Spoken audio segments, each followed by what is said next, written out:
avait évoqué. Les élections provinciales approchent et les péquistes s'emballent en Outaouais. Il y a une fougue chez les militants de la région de l'Outaouais. On va élire un bon gouvernement. Du Parti québécois? Du Parti québécois, définitivement. Certains partisans tempèrent leurs attentes. Il faudrait vraiment être optimiste pour penser que le Parti québécois entrerait. Aucun candidat péquiste n'a été élu en Outaouais depuis 1976. Paul Pontiac, malheureusement, on peut rien faire là-dedans. Hein? C'est comté pas gagnable. J'espère,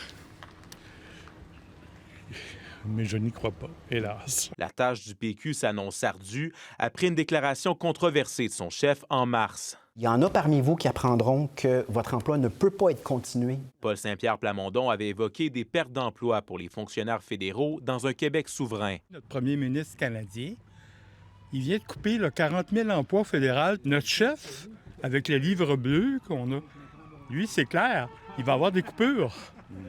T'sais, au moins, on est transparent. L'opposition croit que cette idée sera difficile à vendre auprès des électeurs de la région. J'ai bien hâte de voir les candidats ou les candidates du Parti québécois aller faire du porte-à-porte et dire ça dans les yeux de nos voisins, qu'ils vont perdre leur emploi. Honnêtement, ce n'est pas des décisions qui reposent uniquement dans les mains de Québec, c'est des décisions qui reposent aussi dans les mains d'un autre État. Alors, le Parti québécois fait des suppositions. Le PQ est la seule formation politique à ne pas avoir dévoilé de candidat officiel pour l'Outaouais. Ça va vouloir dire qu'il va falloir faire un travail très rapide du côté du Parti québécois pour construire la notoriété de ces personnes candidates. Comme c'est un parti qui n'a aucun député sortant dans la région. Le président régional du parti assure que les 5 candidats péquistes de la région seront connus d'ici les prochaines semaines.